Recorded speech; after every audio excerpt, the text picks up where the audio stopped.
Well, good afternoon. I think we're just going to take one more minute and let a few more people enter the room, and then we'll get started shortly. Thank you.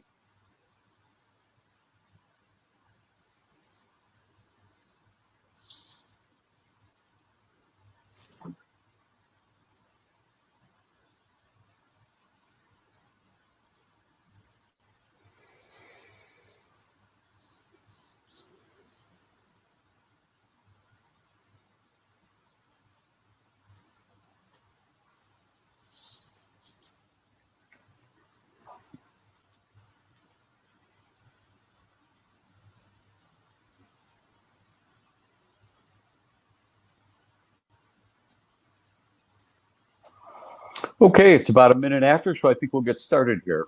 Good afternoon, and welcome to today's webinar, Optimized Test and Antenna Connectors for mmWave 5G, sponsored by the following Hirose franchise distributors, DigiKey, Mouser, Future Electronics, and Highland Electronics, who are all authorized to sell the portfolio of Hirose Interconnect products.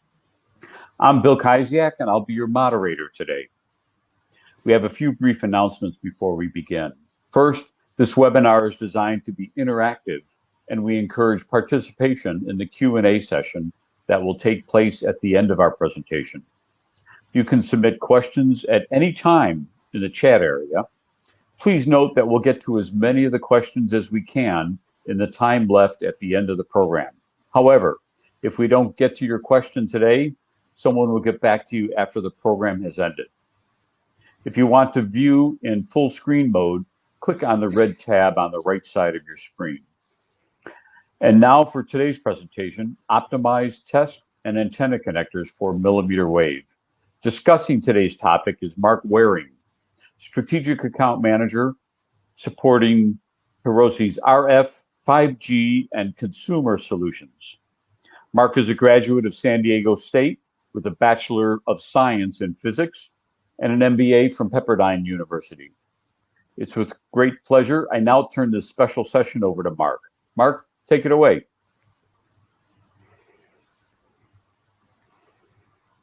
Okay, I'm sharing my screen.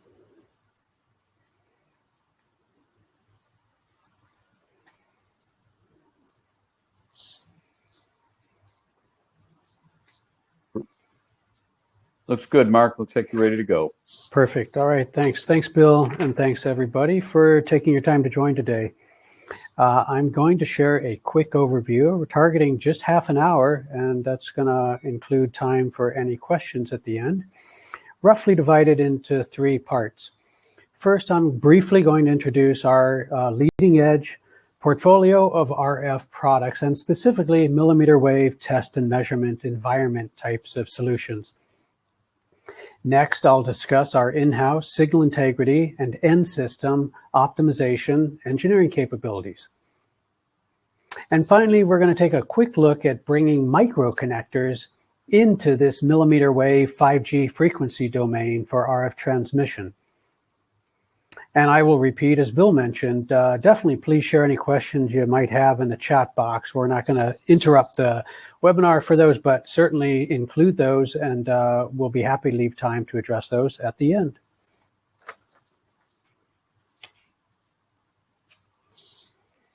Hirose, if you don't know much about us, is best known in the technology industry as a leader in microconnector solutions for various consumer electronic products. This is just an example of a smartphone and how a lot of our different devices would fit into that type of product. At Hirose, we're continually developing literally best of class, literally world's smallest form factor, ruggedized and optimized connectors for transmitting digital signals, power, and analog signals throughout your smartphone, your earbuds, your smart speakers, home devices, etc., etc. These types of connectors that we focus a lot of our attention on include what we call micro board-to-board connectors. A micro board-to-board, although probably more often they're micro board to FPC would be what one of the elements of the connector pair would be mated to. Another family over here on the right would be the world's lowest profile zero insertion force or ZIF connectors, which is another way of connecting to a flexible printed circuit cable. Back on the left, we do a big family of various board-to-wire solutions, from very small to actually very large, for even EV type applications, for example, or renewable energy applications, down to very small micro type connectors for CE products, as shown here. We pioneered the micro-coax solutions with our various FL series, which I will discuss in a little bit more detail in just a couple slides. And we do I/O connectors, USB Type-C, for example.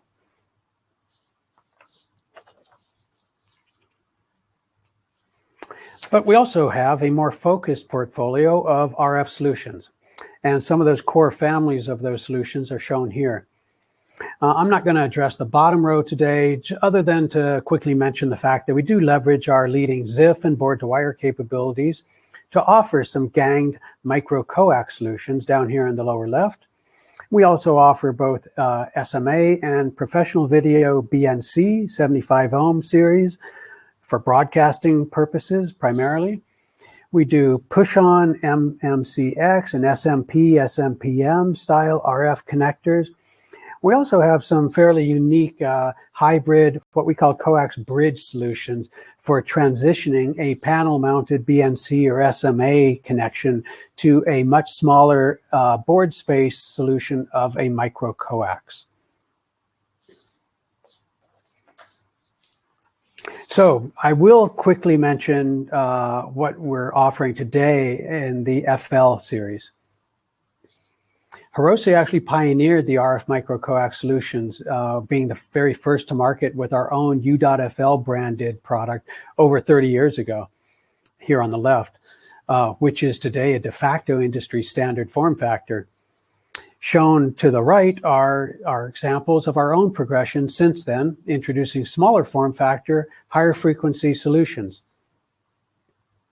And most recently, we've launched our C.FL series, which takes these micro-coax solutions into the mmWave domain for the very first time, with signal integrity performance rated all the way up to 30 gigahertz. At these frequencies, the system, the cabling, the PCB optimization all become more critical. And I'm going to discuss our services and what value we can bring to you in that area as well in just a few slides. But just as an example of a little more detail of what these connectors look like, this is one of our more popular X.FL series. It comes in at under 1 millimeter in total height, including the attached plug and cable, and only 2 millimeters in width in both X and Y. So this is small enough to be used in almost any consumer electronics product, as well as larger form factors. It allows multiple connections, even with limited circuit board space. And just to note, this is an actual more recent introduction of a variant of the X.FL called the X.FL V, which applies a little bit better shielding primarily on the plug, which is what we call the part at the end of the cable, to push that frequency capability from a typical 6 gigahertz up to 12 gigahertz, and can be as high as 18 gigahertz under certain conditions. Here we are looking at what would be typical SI data for any of these types of RF connectors, things like VSWR, insertion loss. It also comes with a tactile click function, which ensures mating, which can be very important in a high volume manual assembly line. Again, the very newest product, however, is the C.FL. It maintains that same reduced form factor, while through receptacle and plug optimization pushes that frequency performance dramatically higher, in this case all the way to 30 gigahertz for true 5G millimeter wave application capabilities. The C.FL is a new option to consider, therefore, when running extended lengths of high frequency RF through small or demanding routing paths. Here on the right, we see looking at the VSWR, which would be the primary signal integrity factor of interest to an engineer. And you can see as we push out beyond the previous typical 6 gigahertz range, the divergence of the performance of the C.FL versus even one of our better performing previous generation products. So it's a really different animal altogether, and pushes by a factor of 3 or 4 the frequency capabilities of these types of products. More data on the signal integrity performance is available, as well as 2D and 3D models are available for these connectors, as well as some standard PCB design optimization guidance are all available. And you can ping us if you're not sure how to find that on our website, and we can help you out.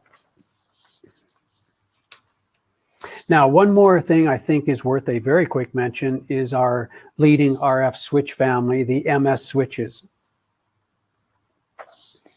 And the reason they're worth mentioning is simply because they're so ubiquitous, and they show up on very frequently on everything from early engineering test boards to eval boards to reference kits, all the way to high volume final products, including tier 1 smartphone OEMs who are investing BOM space and cost to include multiple RF switches like these on their final products. And the reason they do that investment is because of the benefit. These devices allow in situ rerouting of analog RF signals by temporarily depressing the switching element, which in turn allows partial circuit performance validation at any manufacturing stage, from design all the way through high volume assembly line stages. Their small size keeps the board space investment to a minimum, with over here on the right, the latest MS-190 measuring less than 1.5 millimeters to a side and only 68 hundredths of a millimeter in height. So how do you use these guys? Well, these are what we call the probes, which are used to actually depress the center of those switches to divert the current.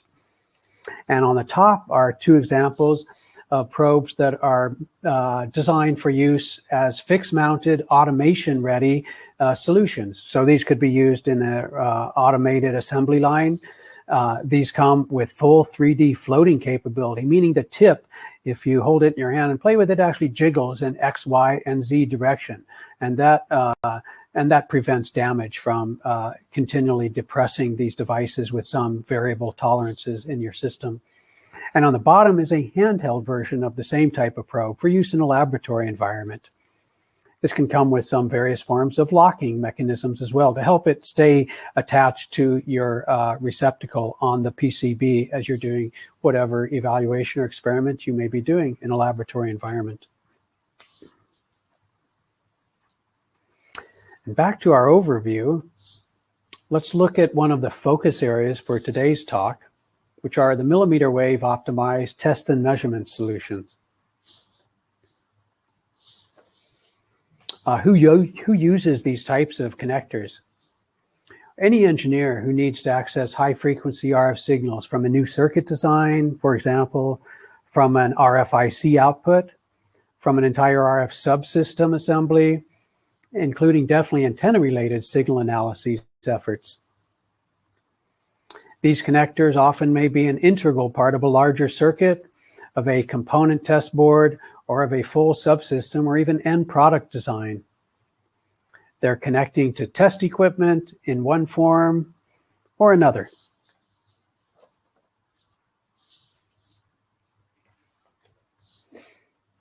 Like most elements of any technology hardware today, test and measurement solutions are also seeing a gradual evolution towards higher frequency capabilities. Our own Hirose lineup, which does hone largely to the accepted industry usage and form factors, includes push-on options in our SMP and SMPM devices, but focuses more on the mainstream lab and early engineering board engineers who prefer to have a screw-on connection for stability. And these 3 families are shown here, with the current core of these, including from the left, are 2.92 millimeter or K-band connectors rated up to 40 gigahertz. Our 2.4 millimeter series rated up to 50 gigahertz. And the 1.85 millimeter series or V-band connectors, which are rated up to 67 gigahertz, where we're seeing more customers migrate towards today.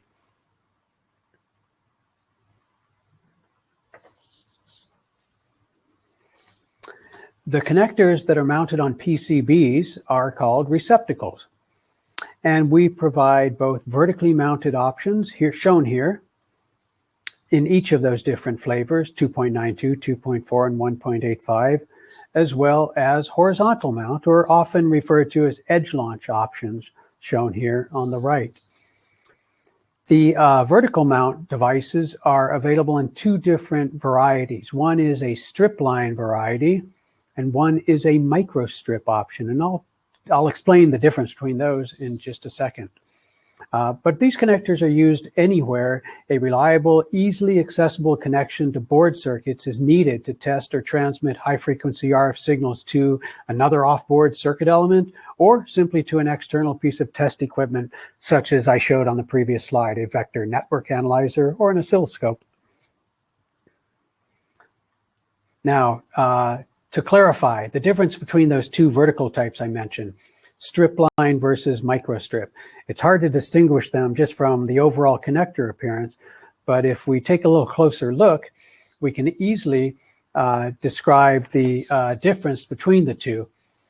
For strip line, this stub, which is this little element here, the actual contact that's making contact with your PCB.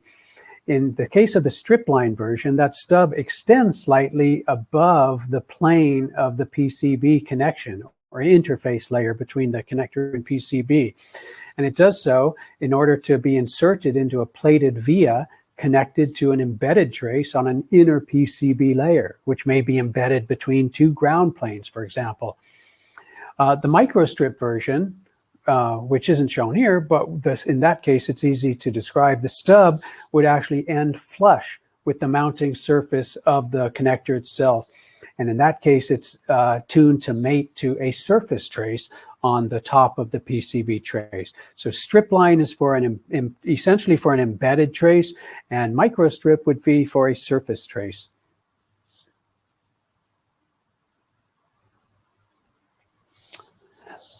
Finally, if we freeze an image from that last video, it's also worth noting, just to point out, that surface trace or microstrip version also requires a groove in the overall connector in order for your surface trace on your PCB to reach the embedded contact in the middle of the connector without making contact with the grounded connector itself. So that's an easier way to actually identify the difference between these connectors if you have them in your lab. If there's a groove on the bottom, it's going to be intended for a surface mount or microstrip version of the device. We also provide a full line of accessories for these mmWave test and measurement connectors, adapters shown here to go from one size connector or one series to another, 2.92 to 2.4, for example. Terminators for capping unused receptacles on your test boards with a matching impedance load. Attenuators, if you're in an environment where you need to mitigate the transmitted power levels available for each of the families, and available with a variety of dB attenuation levels in increments of 1 dB from 0 to 10, and then jumping to a 20 dB option as well. And finally, a testing environment is only as good as the weakest link. And Hirose has recently introduced our own in-house OEM branded cables, starting with the HK or 2.92 series shown here. These offer rated performance levels in line with our leading receptacles. We will be adding 2.4 millimeter cables later this year, so offering a little bit more comprehensive system solution option. And finally, this is just a little cheat sheet because I get frustrated looking at even our own part numbers, and I know people who have to work through different components might have the same. So this just shows all the different part numbers in one slide. Also, the little suffixes at the end. In our case, these denote for the mmWave connectors different length mating screws, which come with these receptacles to mount to the PCB boards. So let's move on and talk about actual simulation and modeling of these types of solutions. Successful designs in millimeter wave domains typically require not only precision in hardware selection and components, but also some degree of performance simulation itself, not only at the component level, but even more importantly at the subsystem level.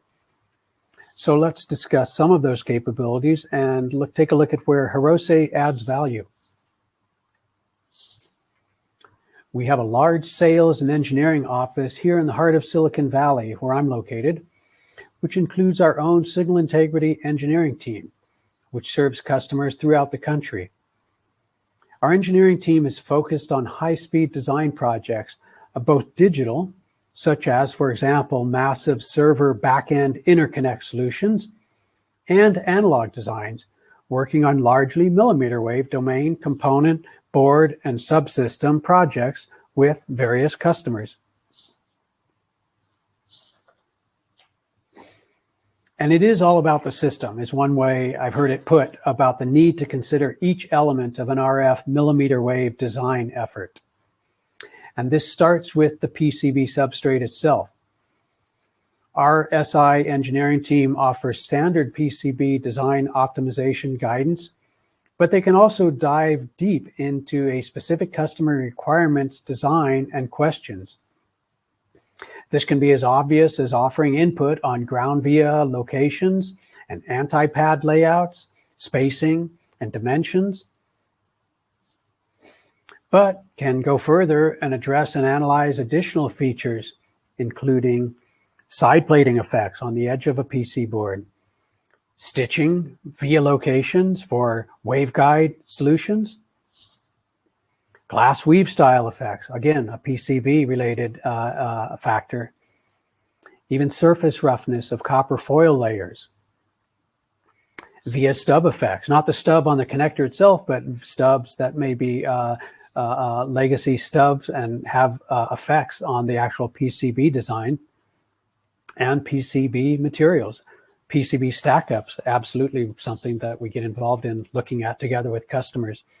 In fact, here's a more detailed view of a type of simulation at work for a specific millimeter wave test connector, analyzing, in this case, impedance matching through TDR, TIR, as well as VSWR, and looking to optimize that performance. Again, not just for the connector, not just for the PCB, but for the connection, for the combination of the two. And here's another example of the same kind of effort, just a little bit different view of the types of CAD tools that are used in this case. And over on the right is a little bit clearer example of the importance and the benefit of going through these steps. The blue, red, and black lines here on the right graphs are examples of iterations of design optimizations with an original unoptimized VSWR and reflectivity performance shown in blue, and the obvious improvement in the performance of both those factors through successive iterations of optimization. So again, nothing was changed with the component itself. It was just the mitigation of those effects of the connector together with the PCB layout and construction that allows a very significant improvement in the overall subsystem performance in this case.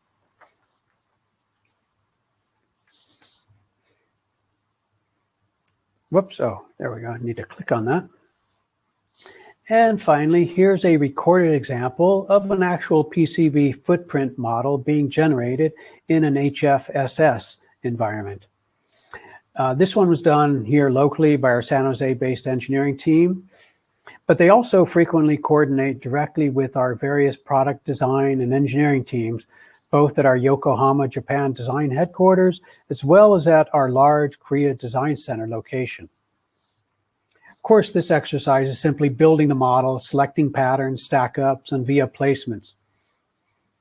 This would be followed by some actual SI performance simulation results for the entire composite system, meaning the connector and the PCB effects together.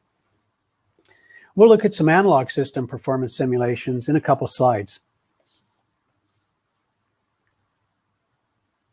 Give this guy 5 seconds to finish.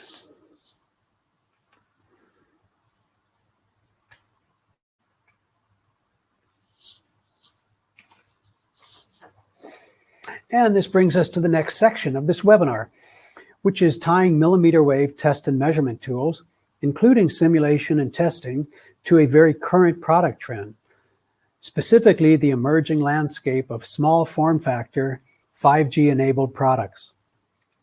Hirose really does lead the CE industry in delivering micro board-to-board connector solutions for every flavor of these types of devices, again, from smartphones to wearables, smart home devices, etc. These small connectors are ideal for routing multiple signals, and engineers are now pushing to utilize the same type of small solution to route 5G analog signals, primarily from antennas or from antenna modules to modem chips, all of which would be embedded within the end product device.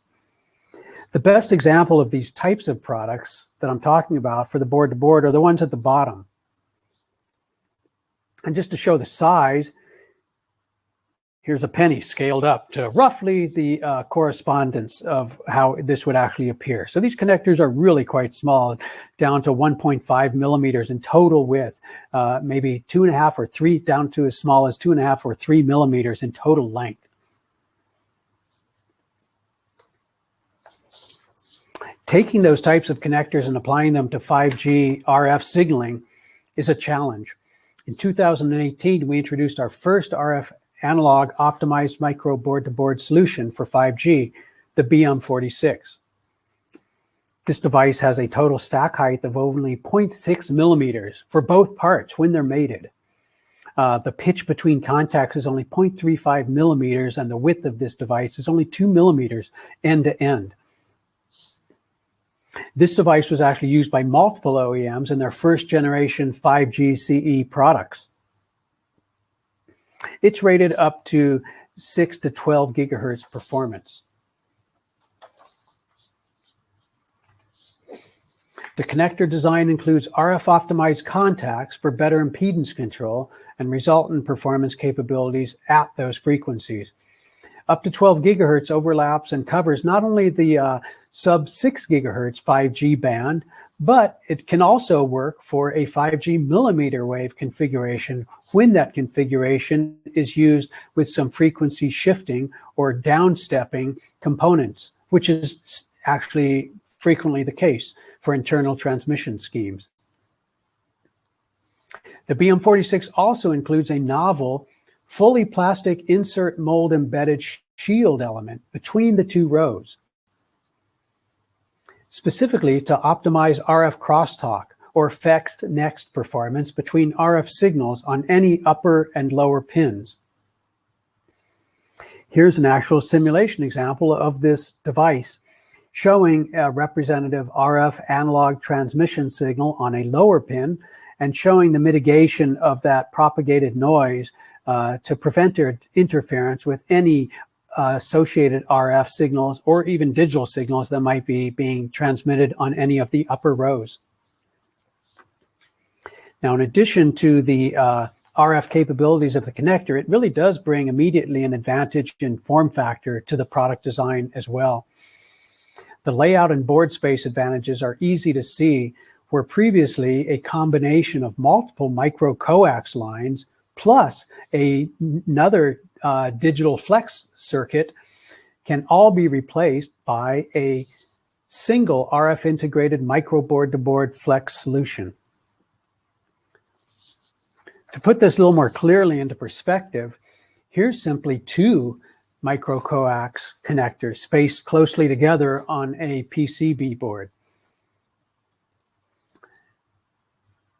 If these signals can be routed over contacts with a small micro board-to-board connector, the savings is immediately, easily 4-to-1 on that PCB circuit space.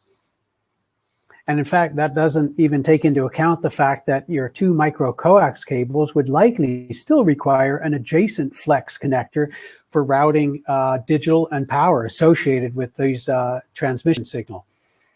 All of this instead can be pinned out on the single micro board-to-board connector shown here on the right. So for consumer electronics devices, that's a big advantage, an important one.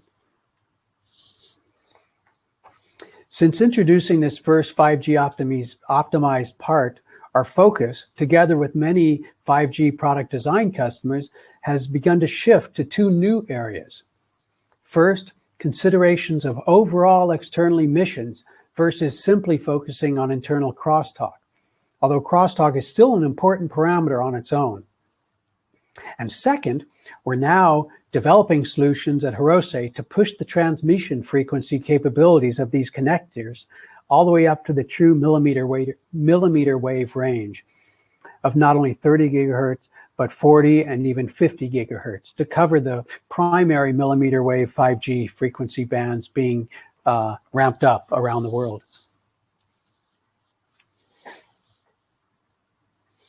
Here is a representative image of a non-shielded board-to-board solution with optimized RF signal contacts, but with no mechanism designed into this to specifically address mitigating those external RF emissions that I just showed on the last page.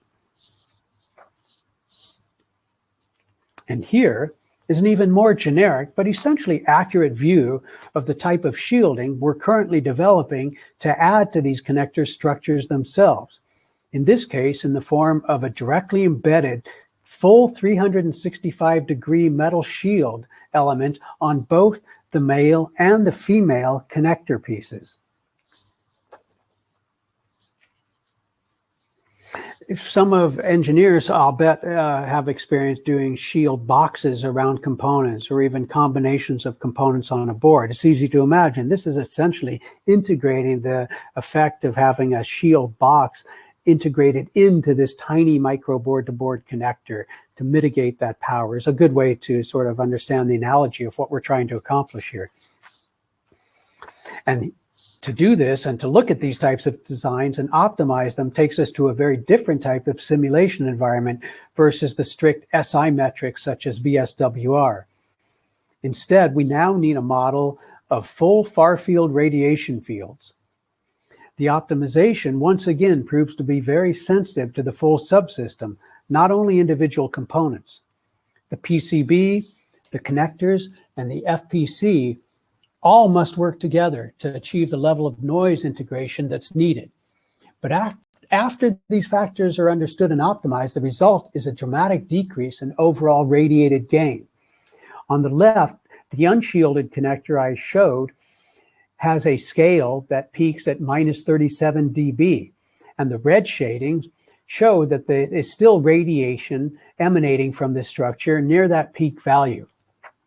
On the right side, the shielded result is dramatically less emissive.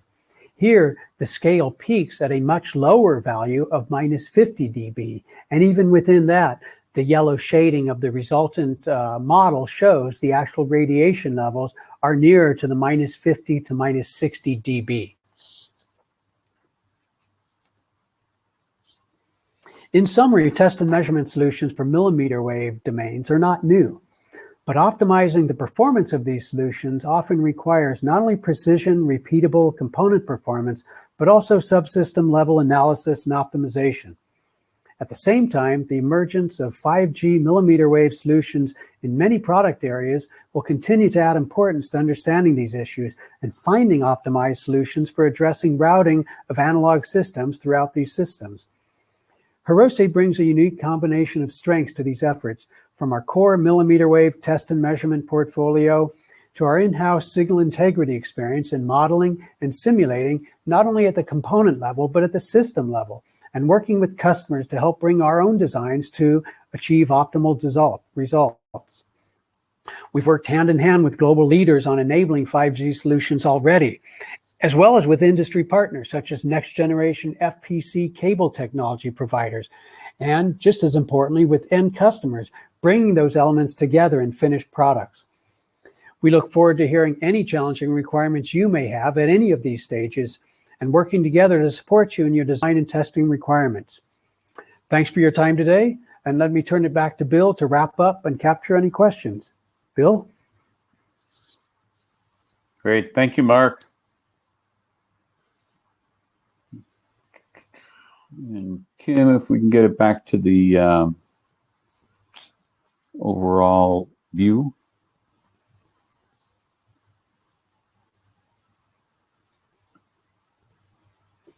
I think Mark has to stop sharing. Ah, Okay, that I can do. There you go.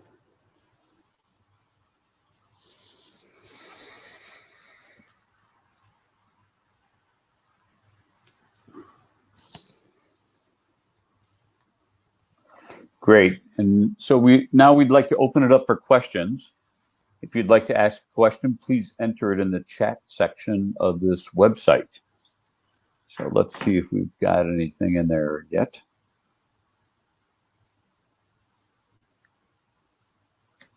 So, Mark, we've had one here that is someone is asking us if they can have the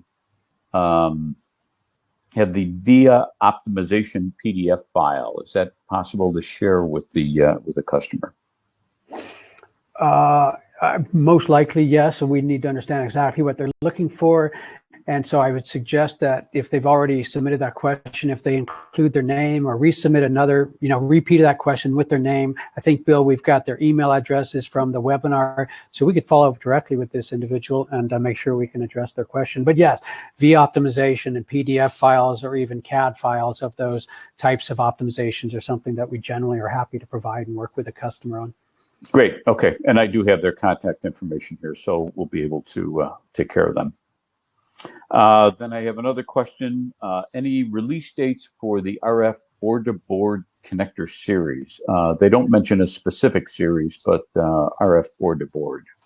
No, that's a good question, and one we're excited to look forward to. It should be later this year, and actually we are in a stage where if we can vet your project, at least as being something that looks like it's real, and I'm sure it is. We actually have samples of some of these connectors already in hand here in the United States, and definitely a lot of information, including test data on these connectors. So they are actually very close to being released. So the answer is yes. We could definitely support you on that. We could definitely get you more information on those on a one-by-one basis, and those should be becoming available for volume production capabilities within this year. So please follow up with us if you have an application where these might be of interest. We'd love to learn about that and share with you more details and even get you started with some samples very soon. Great. And Mark, and I've got a follow-up from this person that is asking for 5G TXRRU units that had to do with that same RF board-to-board connector. Well, yeah, TXRX, if he's talking about a test board, perhaps, that's something that we already actually have spun for those devices. I'm not sure I understand exactly what he's talking about, TXRX unit, but I'm guessing he or she might be asking about a test board type of solution. Absolutely something we would be able to put in somebody's hands with a test FPC, length of straight cabling between two different devices. So it sort of looked like the little models that I was showing on some of my slides, which is a good subsystem type of starting point for looking at how performance is going to be on these. Great. Okay. Then I have another question from someone else that said, did you say that hardware comes with the 2.92 and 1.85 millimeter connectors? Well, the connectors, yeah, our connector is the hardware that we deliver. So we don't, in fact, it's shown here, the second to the right picture, right? The metallized connector is the hardware that you would find from Hirose. As far as, again, if you're talking about the PC board element, we do have test boards available for these devices as well. You'd need to, again, follow up with us directly. We may not have those available from a distribution, online site, for example, but it's something that we can definitely support you on. If you're talking about cabling or some other element of hardware, we might need your help to understand exactly what you're looking for. But I hope that answers your question. The metallized connector is the Hirose part. We definitely can support you with some test board environments and cables as well. Yeah, actually, there's a follow-up to this as you were talking, and he asked, no, specifically the mounting screws and washers. Oh, absolutely, yeah, the mounting screws. We don't provide washers, and our customers in generally don't. The actual hole, the flanges on the sides of the connector are threaded holes, and so the mounting scheme is to thread or to insert a screw through clear bored holes through the bottom side, if you will, of the PCB, and thread those directly into our connector. We don't require washers, but we do include, and as I said, the suffixes on our part numbers, there's an 11 and a 12 suffix, or there's a 15 and a 16, and those refer to the length of the machine screws. So you can, and that might depend on the thickness of your PCB, of course, that you choose from those. But washers can certainly be utilized at the customer's discretion as well. And so the answer is yes, the screw mechanisms are available. Make sure you order the part that has the suffix with an 11 or 12 or a 15 or 16. If there's no suffix at the end of the part number, that means no mounting screws are coming with the part. Yeah, I think we offer them both ways, with and without the mounting screws if you choose. Okay.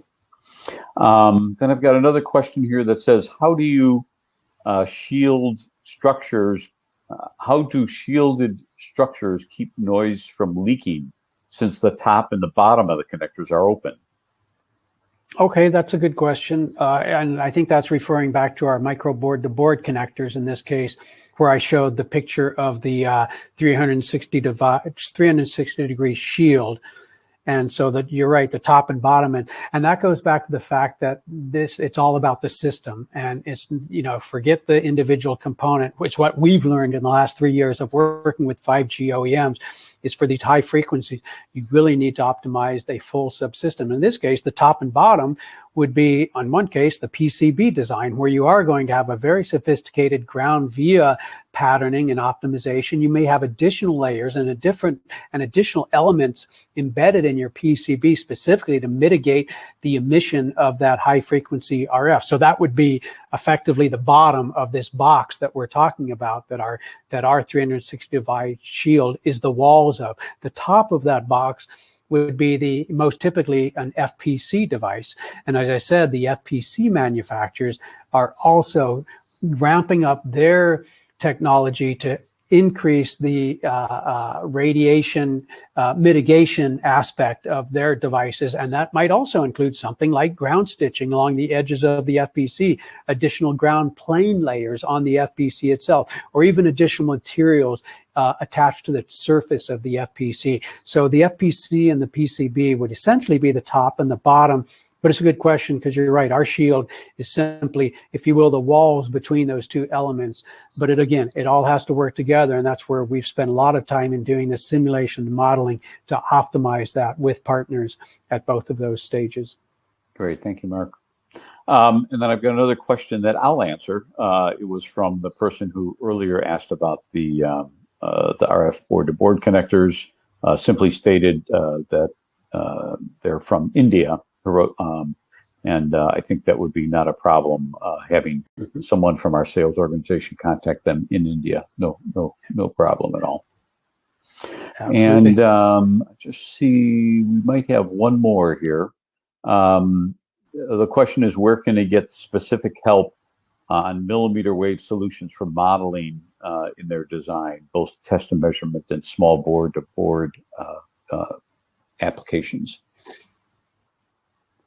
Okay, well, we do. Right from our public website, you can go to some of these series and you can find 2D and 3D IGES and STEP 3D models available. You may need to register for free. It takes about 3 minutes, I think, on the website. And there's even HFSS models, which aren't available publicly on the website. But again, if you contact us, we can talk to you and give you some at least black box HFSS models if needed for doing further simulation on your own of these connectors in a larger system. So take a look at the website. You can our website's pretty easy to use. Go to hirose.com. You can put in HV, to start some of our series, or even you could put in mmWave probably and start to find the right parts. You'll be able to find some 2D and 3D models, and get in touch with us if you're not finding exactly what you want. I think we do a really good job of being able to support you on those engineering questions. And again, we've got our team right here in San Jose to help out. Great, thanks, Mark.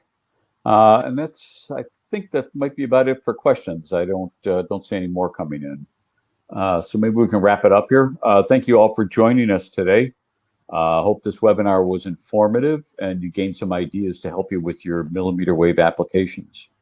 If you would like us to contact you directly, please enter your contact information in the chat section, and we'll have a salesperson or a sales engineer get in touch with you and see if we can help you with that.